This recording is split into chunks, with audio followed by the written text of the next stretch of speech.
right, we're back for another one. Let me know if you can hear me. Got to make any last minute adjustments, any last minute changes. Let me see. I get my soundboard down and ready to go. So if you can hear all that, just let me know. I guess it would make sense that I check the chat, make sure I can actually see that myself. Yeah, so we're back with another show. Right, we had to move up the dates a little bit because work commitments, but I don't think anyone minds, and we might find out there's a better day that works. We're all involved. I know Sunday we got football and everything else going on. That kind of makes things a little difficult. But we're gonna, like I said, we're building it while we fly it. We're gonna dance around with different days just to see what really works, and that just sometimes requires a little more flexibility. But we'll get there. We'll find what works, and then we'll hammer that. And we'll stick with that. I think that's just it's going to be a matter of time that we stick a move and see what we see what we can see. That's at the end of the day, we're going to see what we can see.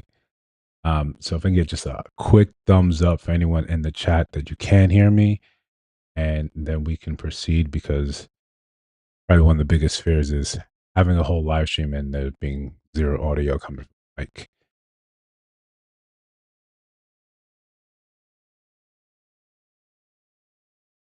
Like last time, we were streaming vertically and horizontally, so sometimes that means popping in and out of either chat.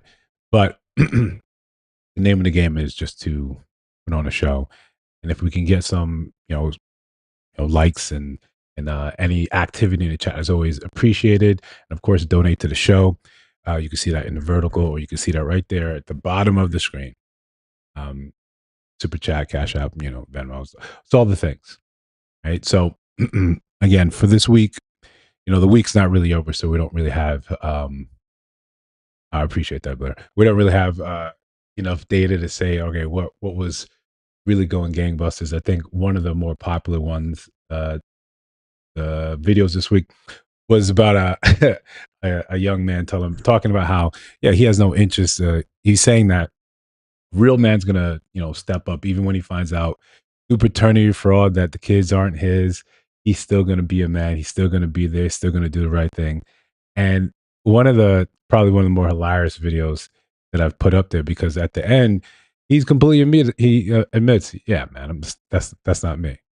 And I use that video because, one, it's great to kind of remind people context matters. So if you don't have the entire context of what's happening, i.e., something simple, just wait until the end of the thing to watch it.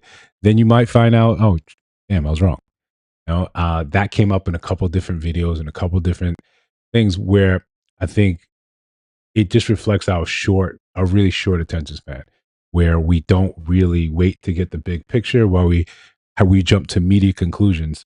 Like the gentleman that was being accused of killing his wife, when he was coming online and saying, "Hey, my wife's missing.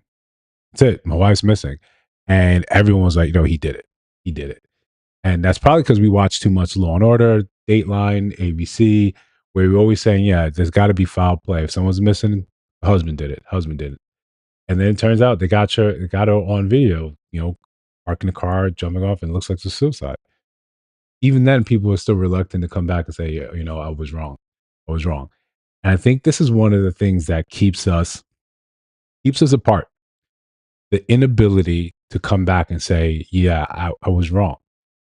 Then this ties into what the main topic today is, right? About nice guys finishing last. And there's several different ways we can look at this.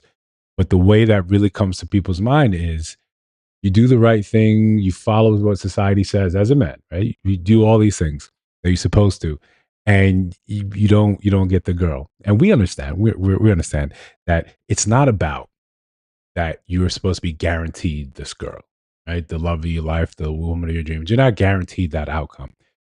But what men are being told, what men have been taught, if you do all the righteous things, that at the end she's going to like you. Doesn't matter. It's not saying that this is a prom queen. This is no. It's even in later on in your life, just do the right thing. Buy the flowers. Listen.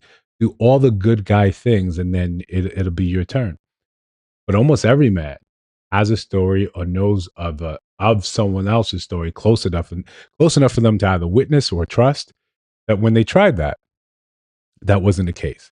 And now that we're, big bad millennials, big bad Gen Z, where we've gotten a breadth of time on this planet, and we've seen a lot of those people that did not want us when we were younger, when we were the good guy, kind of circle the block.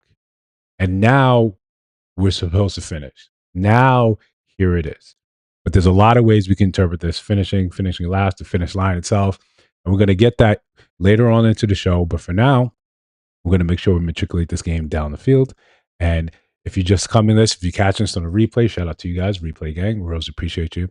And if you're catching this on the vertical, again, we're going to jump back and forth in the chats to see what we can see and where people are. For now, we're going on with the show.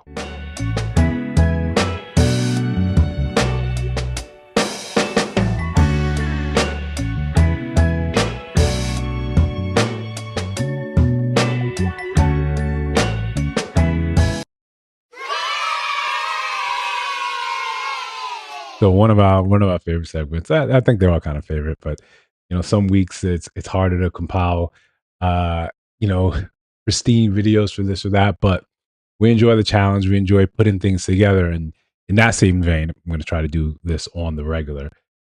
Save these things, and if you have videos yourself that you think that fit any of these segments, love and money, crashing out, agree or disagree, you can feel free to send it to me in my email. Please point me in the right direction. Emails in the description in every video or description on the channel. Again, and this is just a side note for myself, as we transition from scene to scene, just going to remind you guys, hit the like button. Right. So, um, one of the things that I've been coming across, and I think just with the advent of the internet and more men becoming very comfortable sharing their stories online, is telling people, yeah, this provider stuff, I ain't with it. I'm not with it. The way it's being framed, the way it's being, the PR department behind the provider man, it's not doing what I think people hope it was supposed to do.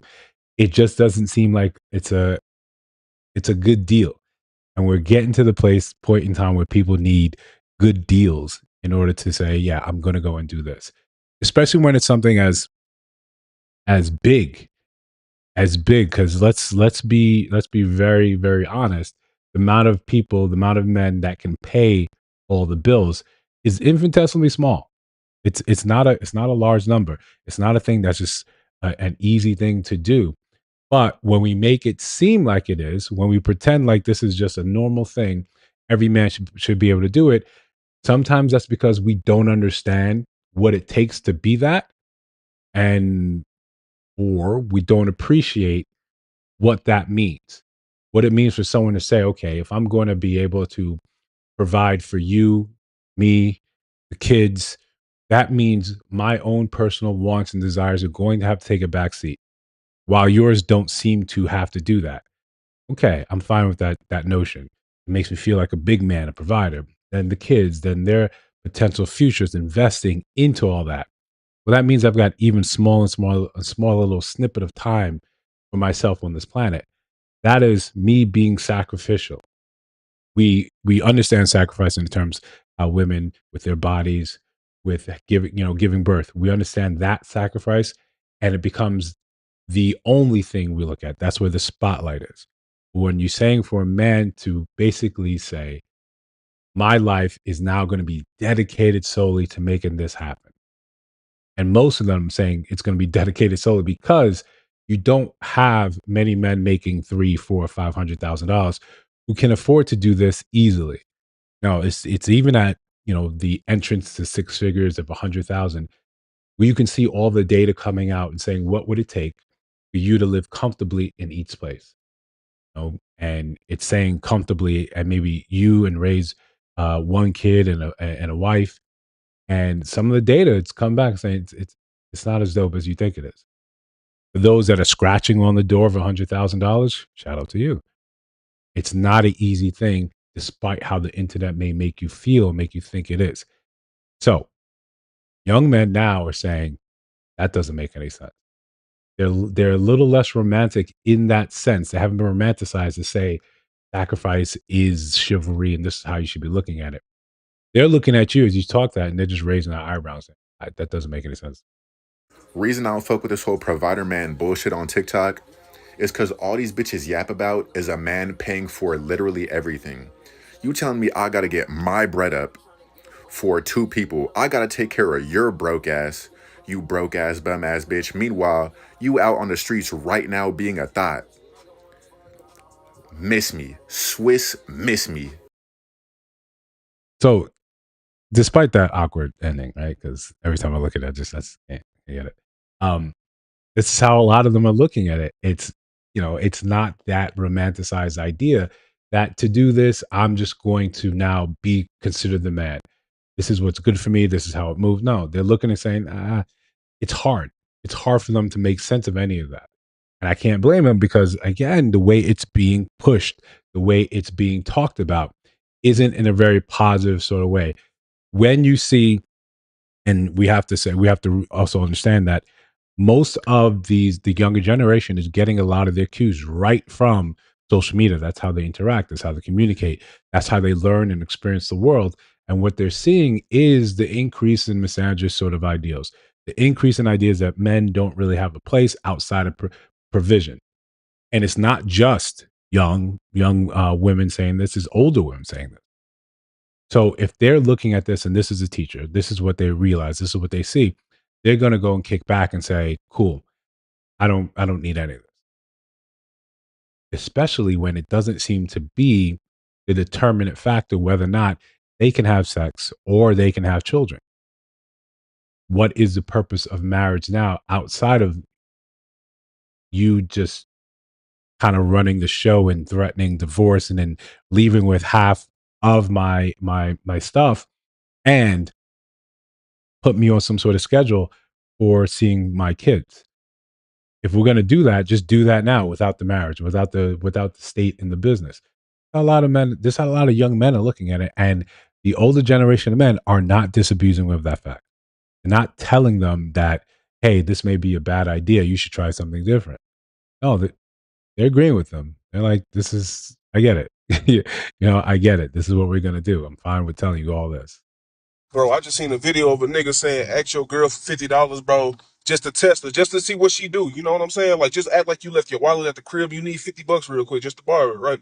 And it dawned on me, bro, it's a lot of bitches out here, bro, who will pay $1,500, gang, to go see Chris Brown. $1,500.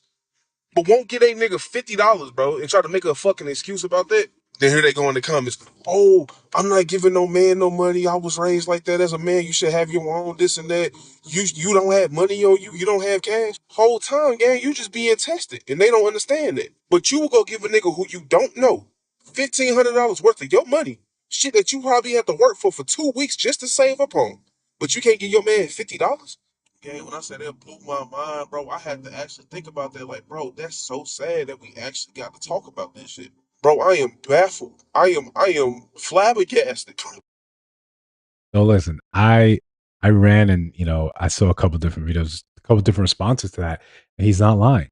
That really was the response. That I'm not giving you money.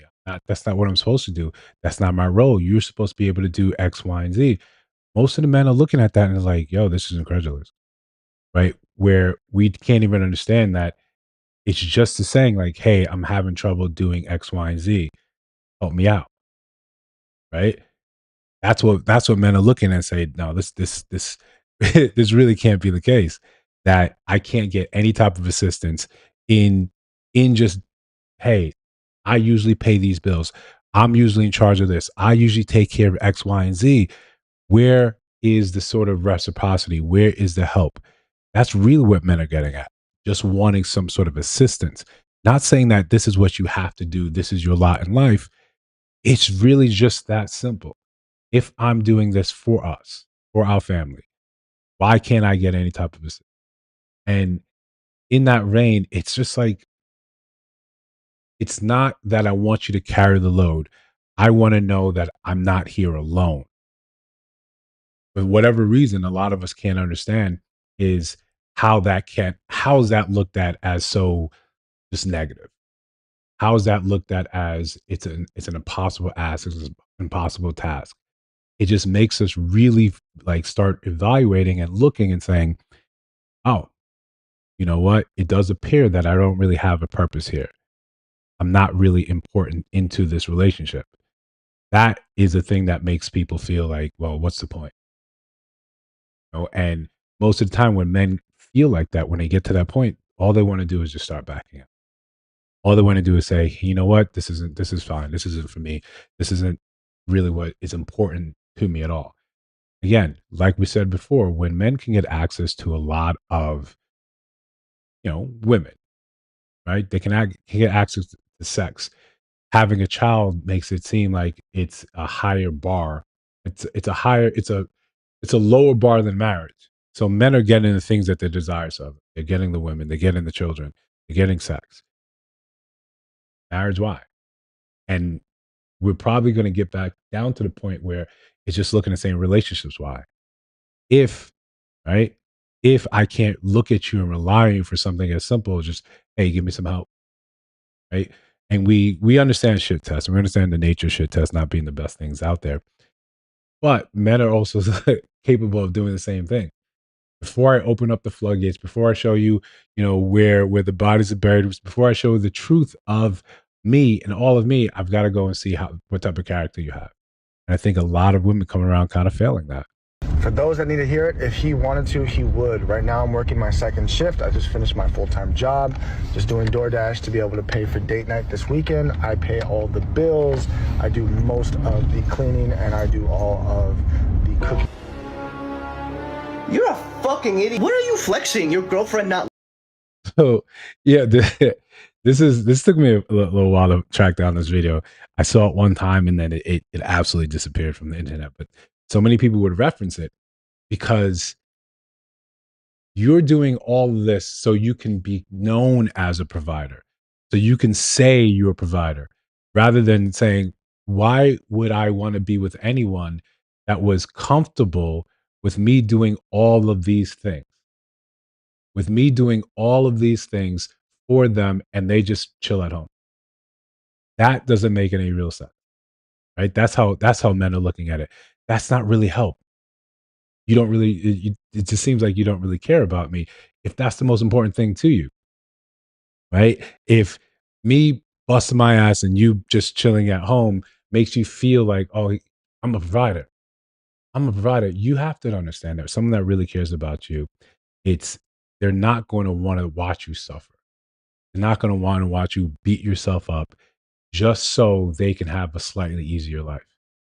That's really not love. But when you grow up in a TikTok, Instagram generation, when they're telling you what it is, what it means, what it is for, then yeah, it makes sense that you would think that way. It makes sense that you would be kind of skewed and believe that things are like that. I find it difficult to accept anything from a man. Too many times it's been mentioned for, yeah, I get that. I get that it may be difficult, and we look at a lot of our experiences, right? Right down the middle.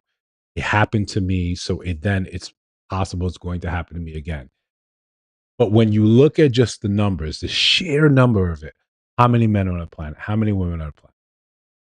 I'm not going to make the next person responsible for the way the last relationship I had ended. If and when, because it's very easy, very simple for us to do this, we carry it forward. All it does is spoil that next thing. And as people get as some people are more and more healed and more experienced, you let go a lot of that trauma and it makes it very easy for you to recognize it in other people. When you see someone coming and you see that's unhealed, I'll give you a simple example of it. You're having a very normal life, you have a very normal conversation, you're on a date with someone, you're having a great time. And then something is said and you get a disproportionate reaction. A disproportionate reaction to what was said. That's someone reliving some sort of trauma, some sort of something triggered in them. And now you're getting the response that was probably earmarked for the last guy or for the person responsible for that trauma. You can put it in an even simpler way. You had a bad day at work. So when you see your spouse, significant other, the love of your life, somehow you end up taking it out on them, undeservedly so. Sometimes it's because that person created a safe space environment around you. So you feel like you can do it. But now they are the recipient of your damage and they simply don't deserve anything like that.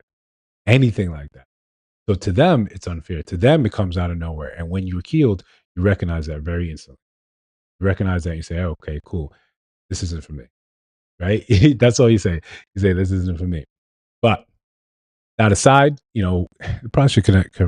When this, kind of branches out and it gets a little bigger, we'll create little segments in there where we can sit there. We can just go back and forth in the chat. And before we do, probably in between segments, we'll just create like a chat segment, right? But besides that, listen, the show, must continue, right? Stay tuned. I'm probably gonna see a specialist. I got road rage, been burning rubber so reckless. I'm a crash out. I got road rage, I've been burning rubber so reckless. I'm a crash out. I got road rage, I've been burning rubber so reckless. I'm a crash out. I got road rage, I've been burning rubber so reckless. I'm a crash out. Got 100K on my. Listen, and we're not saying yay to crashing out, right? We're not we're not advocating that, but it is a very real thing today that happens, each and every day, especially when it comes down to relationships, especially when it comes down to money. Right? That's a very easy way for people to get upset, to crash out. And one of the things I'm seeing now is you can see it by whenever the economy is changing and how it changes. And the way we recommend, say, home ownership used to be a thing that was recommended, was part of the American dream. It was something that we said this is one of the biggest avenues of wealth creation. This is how you can leave something to pass on to your family. And, you have guys have a roof over your head. It was a no-brainer. As that slowly ticked away from being feasible for everyone involved, now people are looking to rent, or the amount of people that are said to be able to possibly afford a house in their lifetime has dropped. The age of a first-time home buyer has gone up. I think it's something like it's high 30s, maybe even 40 years old now. So as these change, so too does the messaging. Now I see a lot of content where people saying there's no purpose in you buying a house, as if these things no longer matter. Right? As maybe it's one of the things that have become less and less handy. We just say, I want someone else to handle it. But people are trying to justify where they are economically with a dream. And the easiest thing sometimes is to tear things down. I don't see the point because it's not just, what if you pay this off and then you still owe? Yeah. If you're not privy to that, when you get your mortgage, you can escrow and have everything in there paid at once. Everything being your insurance and your property taxes, all paid into one. And it's an easier thing for you to do. But once you pay off your house, that's just the mortgage part of it that's gone. You're still going to owe insurance. You're still going to owe, right, for your property tax. So people were saying, well, I don't understand the point of that. Why would I have paid this thing off? I own it and I still got to pay blah, blah, blah, blah, blah. With insurance, you can't get around insurance, right? You get that. You have a car, you fully paid off your car, so insurance. But, I get what they're saying in terms of why should I still pay this? You might want to move to Florida because Ron DeSantis, hate him or love him, whatever way you feel about him, he says the same thing. I don't see the point in you paying property tax when you already paid the place off. I get what he's doing. He's trying to draw people into this, into Florida where they can, spend more money in there because it's not doing as well as it used to do with special interest. We can get into that later. But the point of that is that sometimes your bills will randomly go up. Randomly. Right? You think it's random. Maybe it's a difference in insurance. Maybe it's a new way for them to kind of squeeze us dry. But it does happen.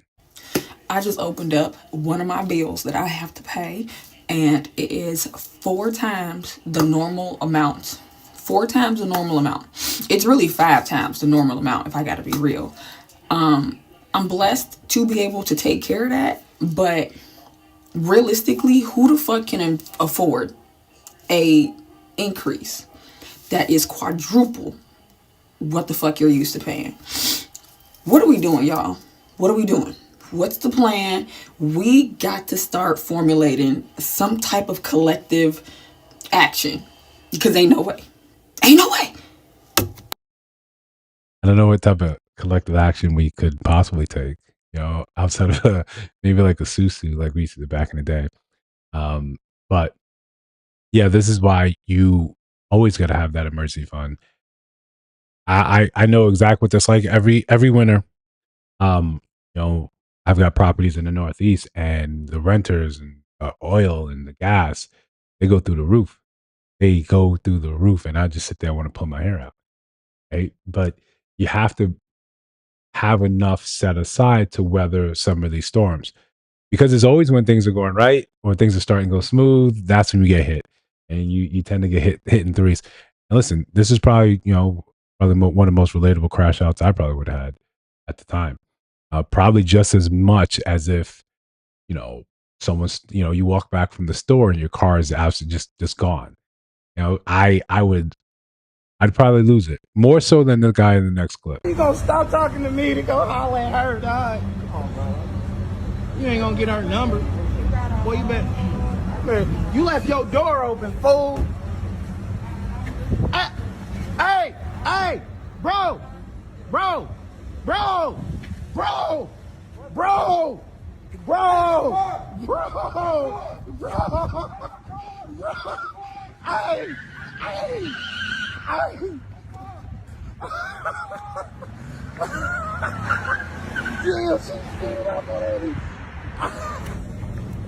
Holy shit, did that just what? So listen, I consider myself fortunate to never have walked in a situation like, because I can't help but to think that you were set up, that this was just a setup. I'd even look at the cameraman and say, you probably set me up too. Like you couldn't tell me exactly what was happening. I think I'd crash out for the next 6 months over something like that. Just at the gas station. Also, shame on you leaving your car door open just to holler at someone. I tell you, a lot of times, lust is going to be the thing that does a lot of us in. Lust is going to be the thing that does a lot of us in. So you got 5 meals for 8 kids. You said, first of all, you said the babies were hungry, so I went and helped. First, I'm doing you a favor, though. Like, I'm helping you out here. Like, are you kidding me right now? So you got 5 meals for 8 kids. No, I got 5 meals for 5 kids. So what am I supposed to do? Split up the sandwiches between them, or like? Cause I'm not gonna watch my older kids watch me eat. Well, I'm not even on the front saying that, like, And even with the younger kids, there's 6 of them in here. I'm helping, and I feel like you could do something as far as like, like getting your kids, like the older kids, something. I'm like, I figured you said. If you would have told me, I would have sent you money for the older kids. You told me you were gonna do something for everybody. You could have sent me money for the younger kids too. I'm like, I thought I was helping you out. Now you can go ahead and pack that up. I can go ahead and pack this up. Yeah, because I'm not about to feed half of my kids. Am I supposed to split a cheeseburger? Your kids don't even got no food, and you have to sit there and be ungrateful and stuff like you can't just take what I offer. And then you talking about money. What money? Like I would have sent you money. Your kids are hungry. You don't have no money, but you're gonna send me money. But I could have sent you like $10. Make sure you got like. Could have sent you $10. To me, that's that's helpful. That's gonna make the difference, right? That's gonna be the thing that's helpful. Listen, when it comes down to it, sometimes you should crash out. If you telling me I can just pack this up, I think like most men, I'm pretty bad when it comes down to stuff like that. I take it as a dare. I take it as, oh, you serious, right? I'll absolutely do that. I like to take people at face value of what they say. If you want to say things to sort of just antagonize and push and pull, I'm going to listen to what you're saying, and I'm going to do it. I'm absolutely going to do it. Do not worry about me. I will pack it all up, right? I will pack it all away, and I hope you're looking as I'm outside, walking in, put it in the car. I'll be munching on the fries, having a grand old time, especially if none of those kids are mine. None of those kids are mine. Don't even worry about it, right? That's going to be my favorite thing to say. Hey, don't worry about it. Don't worry about it. And on my way, in one hand, I'll have the food, and the other hand, I'll just be blocking you. Right? That's all. That's all it is for me. So if you're the type, if you're fine with that, you can. It couldn't be me. It couldn't be me. Let's get to the show.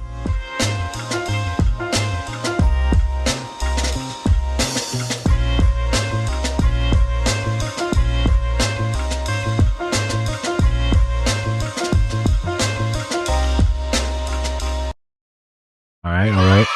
So, like always, hit the like button when you weigh in.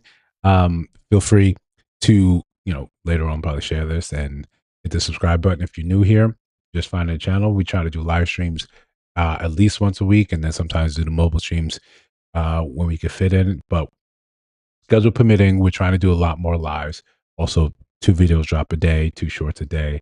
So trying to flood YouTube in the small way that it's possible, with actual decent content. We'll be trying to do more things in the upcoming weeks as more and more free time kind of hopefully frees up.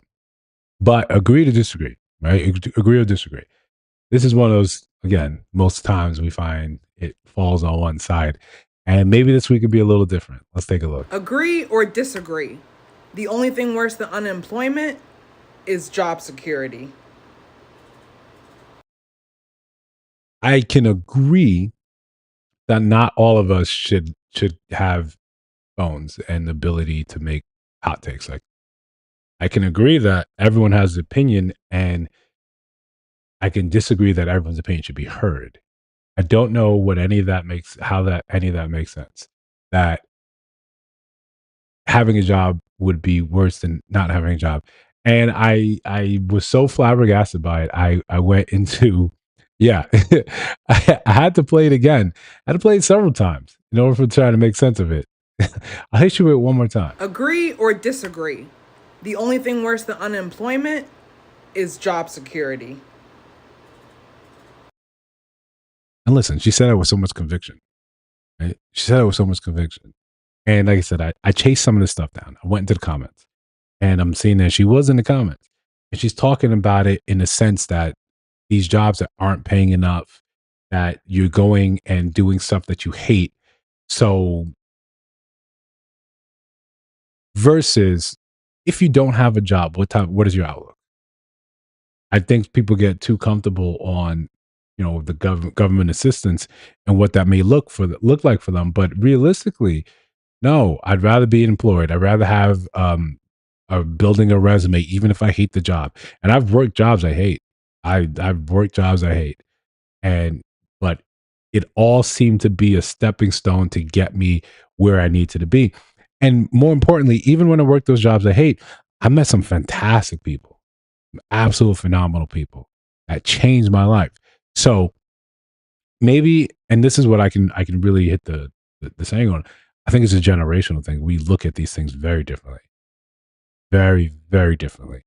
And I don't want to be, the old grandfather calling, the new generation lazy, but there's a part of it where, yeah, you guys aren't with it. You guys aren't with it. The work ethic is different, and maybe you need something different for your time. That could be a very real case.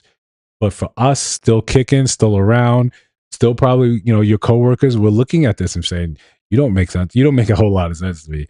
So I completely wholeheartedly disagree with the whole sentiment.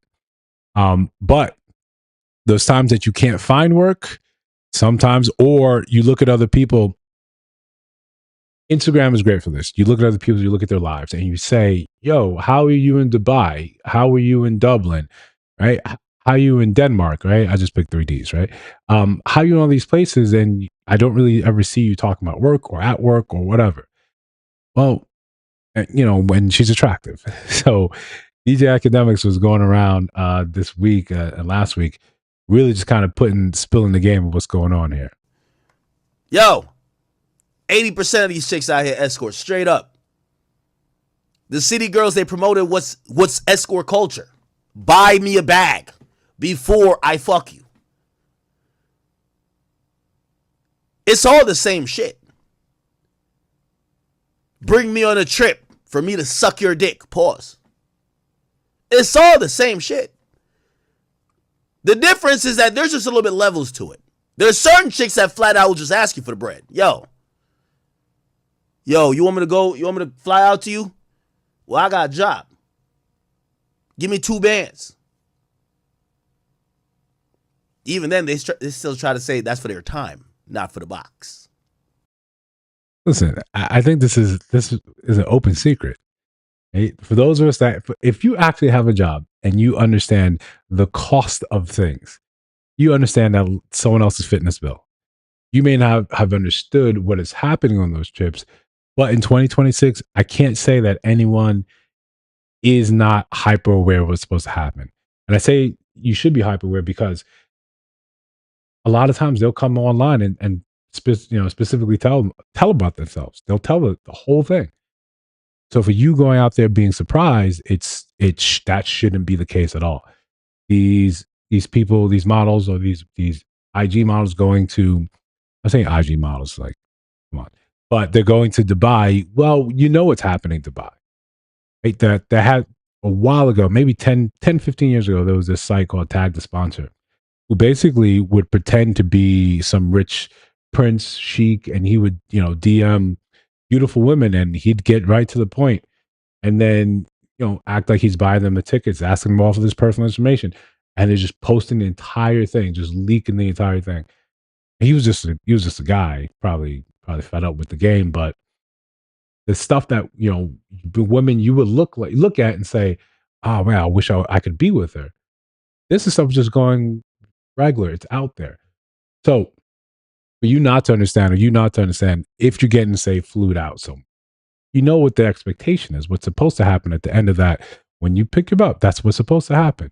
I'm not saying this is what I do. I'm not condoning this. I'm just saying this is what is going on today. So better that we open our eyes and have a better understanding of how everything is moving and shaking around us than pretending this is the harmful part, right?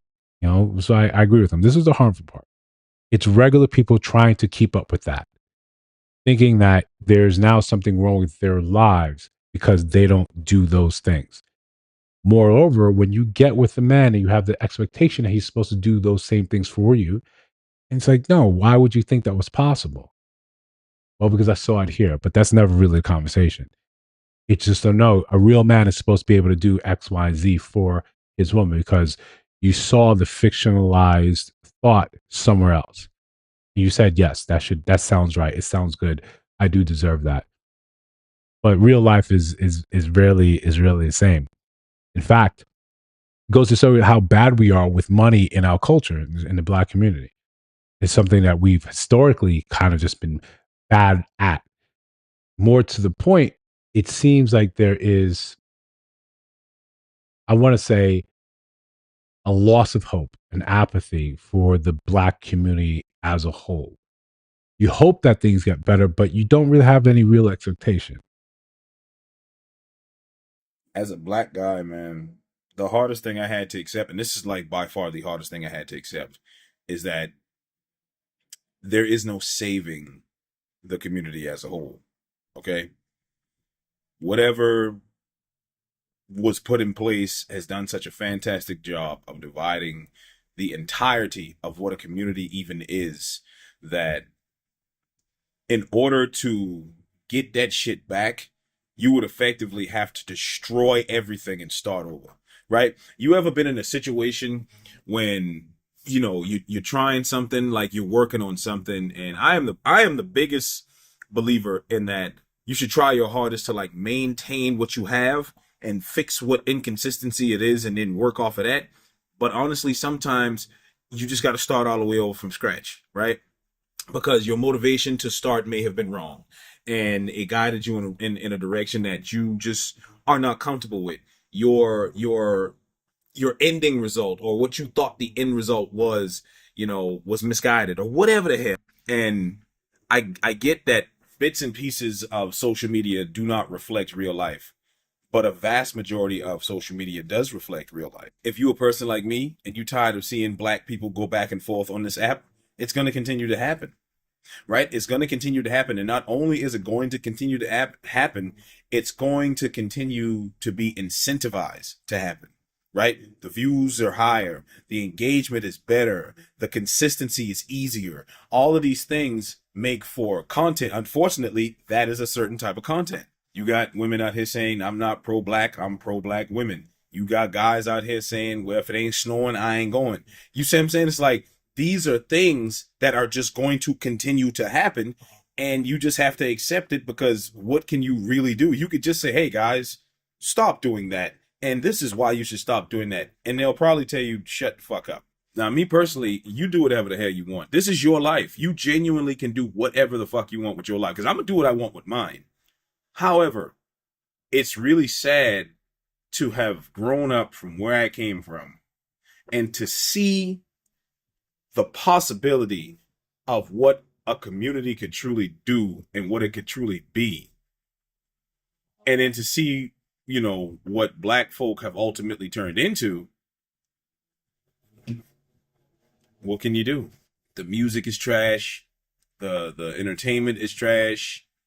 You know, of course there are good parts to everything, but it's like, what can you really do to like save? Like, you can't save the community. It is what it is. Whatever it is right now, it's just, we're finished.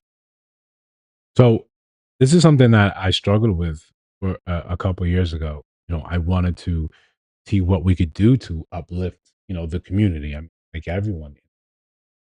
And I was on a flight, you know, and I was reading the new Jim Crow, and I was reading a lot of these, you know, books, these quotes, and I was really into like, well, what can we do, right? Rather than just being someone that points a finger and complains and says, all right, what are you supposed to do? Or it's someone else's fault. Here's another reason. Or hell, there's a man out there who's got his thumb on the scales.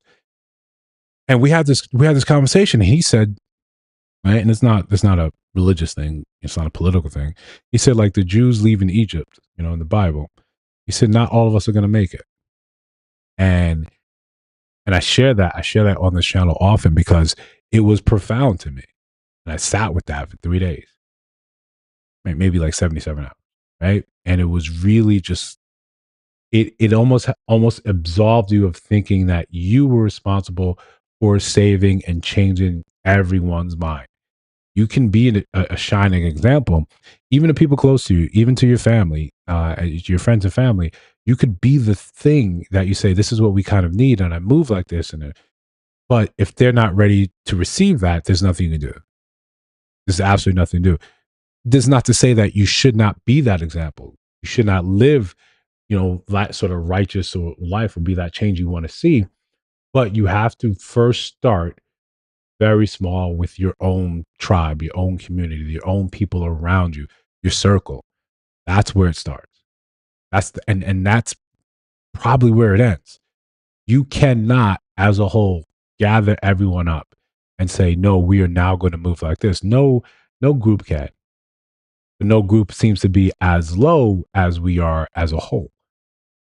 It's time that we have to be more cognizant of, like as a creator, I want to be more cognizant of what I'm putting out rather than simply yelling and screaming and talking about these hoes and bitches and ain't pandering. You want to say, all right, even if it's not as popular, even if it doesn't move the needle. I don't grow to the heights that some of these other platforms can grow to. At least I can say I tried to make some sort of difference, but you understand the limiting factors behind that. You are just not capable enough, big enough, influential enough to tell people, say, hey, you should probably put that down and find something better to do, you know, something more productive. You're harming your community. You being out here on the street, you being out here on the corner, it shortens your lifespan. And what is left of that lifespan will be spent incarcerated, enriching some other conglomerate, some other group of people that don't really think about you. All they see is their bank account, you know, growing. Even when you dedicate your entire life to a sport, to running headfirst into another man that looks like you, and you're getting these millions, this is entertainment for the masses. This doesn't really move our needle forward, and the money that you get from that, you already don't have the best habits because of the environment you grew up in, because of the people that still keep around you. You know, you see like Jay Morant, you know, if you got all the talent in the world and can't seem to, you know, step away from guns.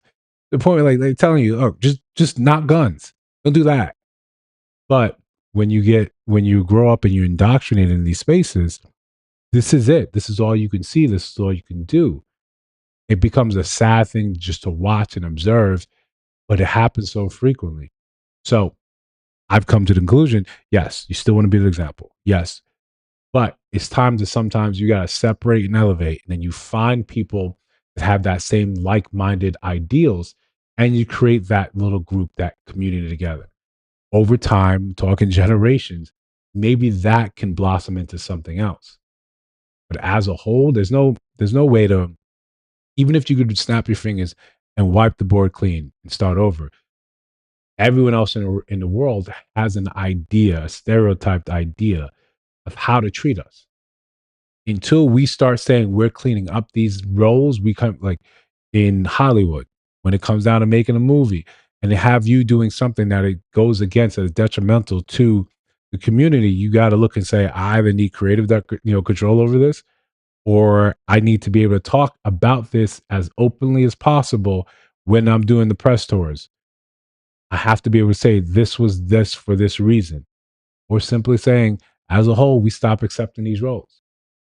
We don't need yet another slave movie. We don't need another movie of us shooting each other up. Yes, we know this happened in real life, but we're trying to work these things from different angles. But this is a hard thing to do when we don't really have a community, when we have something that's kind of been chopped down into individual little, fiefdoms. And each one is just saying, yo, I got to get mine.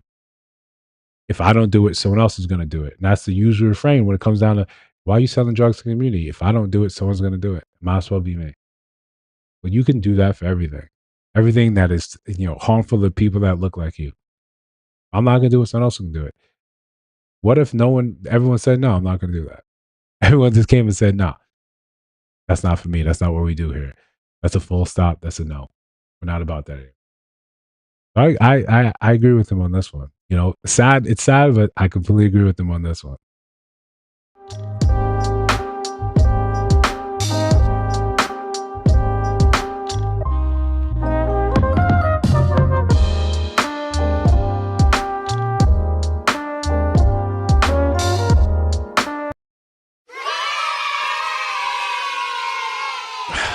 All right. We're at the final segment, right? And here we're here to talk about it, right?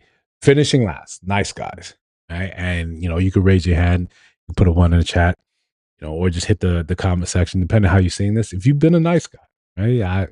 I've been a nice guy, and you don't really think about the term nice guys. You just think I don't do harm, I must be nice. But we understand there's the nice guy, the good guy. These characteristics have sort of changed over time. One of the things that people begin to understand about the good guy is the performative good guy. This is where it becomes kind of scary, where you will do and say anything to make that woman sort of just spend time with you, basically have sex with you. You'll say whatever you need to say. So you're not really good. You just, you're play acting. Because even then you realize that that strategy is a long game. It's not something it's effective. As you see things be effective, i.e., the bad guy, right? And that's what a video is supposed to say. Why does the chaotic guy get the attention? The one that's in shootouts, the one that's doing everything but what we were told the good guy's supposed to do. You're supposed to, as a good guy, you're supposed to get the flowers, hold the door, pull the chair out. You're supposed to do all the chivalrous things. You're supposed to be there. You're supposed to comfort her. It's supposed to be happy wife, happy life. But when we, as men, we're looking and seeing what we're observing. We're seeing, hey, what is really happening in life? When I've tried these things, I didn't get any type of play. In fact, I was overlooked. In fact, I was made fun of. That's what happened to a lot of guys. That's a very normal occurrence. And it's not to say you abandon the good guy. No, you abandon the performative nature of it. You realize that there's what is being said to you versus what is reality. And we experience this, most of us as a whole experience this, especially as we get older, especially for the ones that actually made something of themselves. Even, we're not even talking from high school to now. It can be something as simple as 4 or 5 years difference. When you were overlooked because you weren't what was important, what was in front of her face. That stability that most men that have worked on themselves, most good guys, they're stable and they've worked at that. That's been a constant in their life. And it keeps being a constant as they get older. The bad guys, the chaotic guys, stability is not really the name of the game. You can't be stable when you have nothing but gaps in your resume, when you have prison sentences. You're exciting, but you're not stable. And those tend to now be the opposite. So what we look at, we're saying you don't want the chaotic guy until you're older in life. Like Michael B. Jordan. When he was when the lady tried to interview him, he said, didn't you try to play me in high school? And then there was this whole backlash about it. It's waiting to at the finish line for the guy that actually finally made it, that actually made something of himself. And now you want to try, and now he's important, he's viable, he's someone that you should pay attention to. And then when men kick back at that and say, yo, you didn't want me back then. Now, when you've made different choices in life, now you think I'm just sitting here available. And then you say, oh, they just kind of want revenge because they weren't chosen back then. You can call it what you want, right? You can call it what you want, but we're not elephants, but we got long memories. You remember the things that help motivate you to say, cool, you don't want me, I can't do anything about it. Whether or not the rejection was harsh or not, it was a life lesson. You move on further and further. You say, I got to do better things, I got to make change in my life. And when you have, we recognize that I made these changes outside of you and sometimes despite of you. So when you come around at the finish line, or I'm nearing the finish line, now I'm a sure bet. Now you want the same sort of play and attention that I was trying to give you back then. You want it now. Like, no, I tried it that route. I tried to show you all the things. I tried to sing to you like Aladdin, but that wasn't important. It was the bad boy. You wanted him, but now he's got 4 or 5 kids. His life he's capped at $50,000-$60,000 hustling. And you look and say, well, now you want the stability because you have your set of kids, you have your set of trials. Now, men look at that and say, you want your cake and you want to eat it too. So we try to make it seem growing up that nice guys finish last. And that is somehow some sort of moniker that they should be proud of. They should be happy that they get a chance to finish at all. It's only when we wisened up and we realized you guys were the really good ones. Now we want to be with you. Men don't see it like that. They see it as a slap in the face, an insult. They don't see that as finishing. They see that as being not even second place, third place, runner up. You just decided because your life, you need stability. You need what I can bring now. Now you want to show up and say, and have these demands or have these desires. And I'm like, no, I don't even want to finish. It's not about nice guys finishing last. It's like, no, I don't want to finish with you at all. I want to go about whatever race I'm still running and wherever I'm trying to get. Now they're saying, I get the pick of the litter. I get to decide what I want, when I want it, how I want it. This is just it's not a thing that should be done maliciously. It's just a thing of nature. It's just a thing of time. The more we make more and more importance on what a man can do for you, the primary thing, the more we know we're going to have to start choosing for men that are older. As much as we seem to have a disdain for age gap dating, if you still want the things you wanted in your 20s, you still want them now in your 30s and 40s. Well, that man in his 30s and 40s can make that happen. And if all things being equal, he's probably wants a 20-year-old or, early 30-year-old version of you. If you're going to a man that now has finally finished his race, or in his process of finishing his race, and you want to say, hey, you should choose me, you got to have a hell of a PR team, a hell of a selling package where this is like, yeah, this makes sense. This is a good idea for me.